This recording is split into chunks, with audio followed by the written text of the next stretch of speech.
अमेरिकी president Trump की एक बार फिर से कोशिश बुरी तरीके से नाकामयाब हो चुकी है और इस बार ऐसी नाकामयाबी मिली है कि भारत के दोस्त रूस ने अमेरिका में जाकर उनका ही प्रोटोकॉल तोड़ दिया।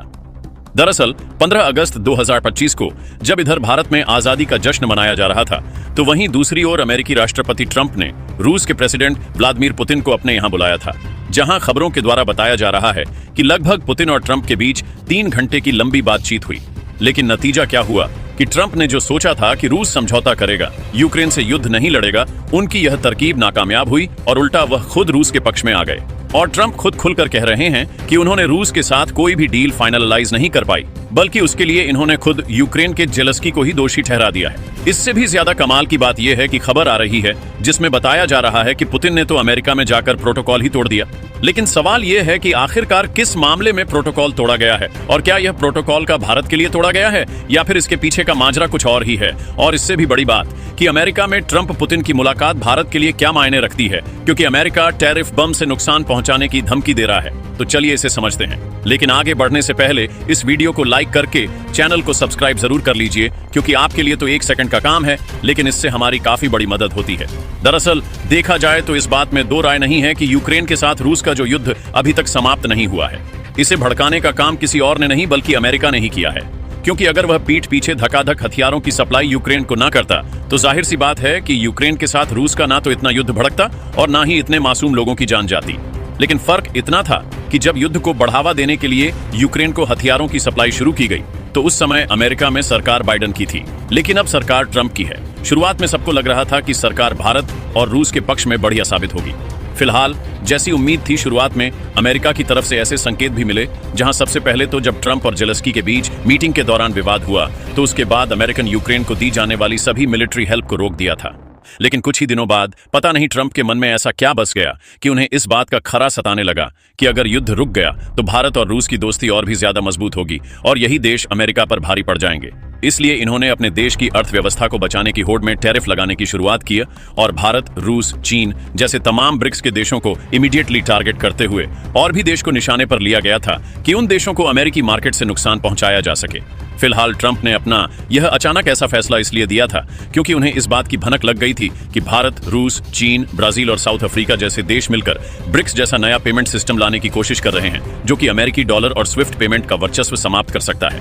बस क्या था, इसी की होड़ में ट्रंप प्रशासन पूरी तरह से भड़क गया और ब्रिक्स कंट्रीज को टारगेट करते हुए टैरिफ पर टैरिफ, धमकी पर धमकी और सैंक्शन पर सेक्शंस लगाए जाने लगे, ताकि भारत और चीन जैसे देश रूस से तेल भी ना खरीदे और रूस पूरी तरह से आर्थिक दबाव के कारण यूक्रेन से युद्ध हार जाए।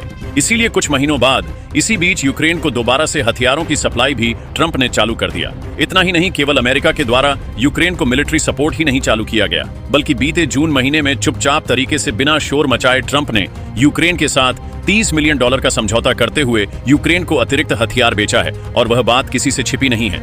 लेकिन हाल ही के दिनों में एक बहुत बड़ी दिलचस्प बात हुई। जैसा कि आप सभी लोग जानते हैं कि ट्रंप ने 25% की टैरिफ भारत पर अप्लाई कर दिया है और 25% की एडिशनल टैरिफ कुछ दिनों में अप्लाई होने वाली है।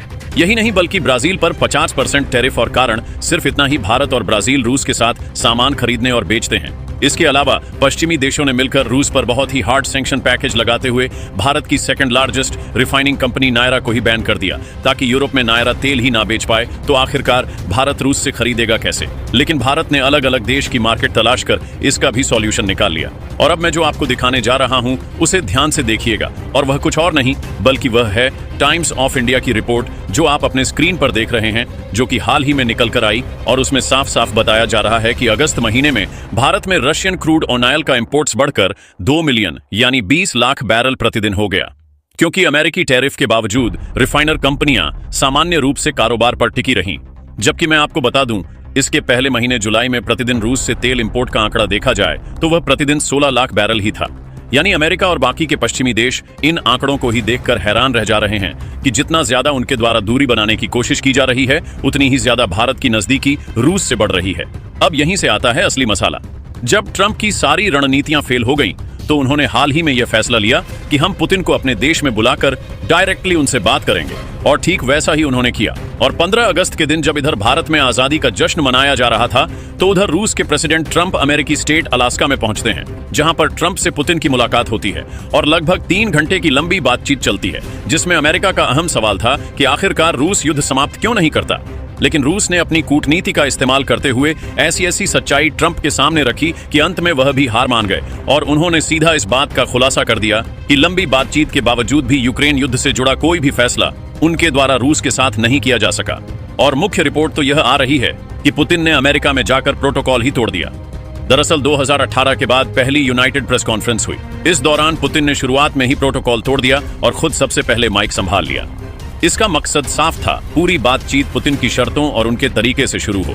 पुतिन ने प्रेस कॉन्फ्रेंस में अमेरिका और रूस के रिश्तों को पड़ोसी जैसा बताते हुए इतिहास और भूगोल का जिक्र किया।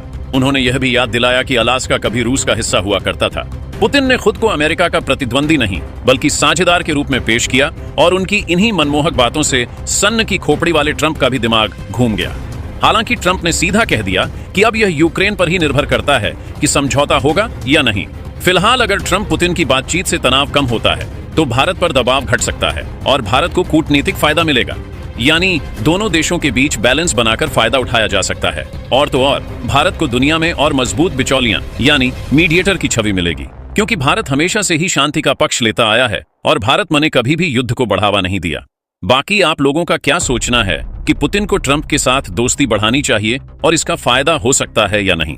अपनी राय कमेंट में जरूर बताएं, और इसकी और भी जानकारी के लिए हमारे चैनल को सब्सक्राइब जरूर करें। जय हिंद, जय भारत।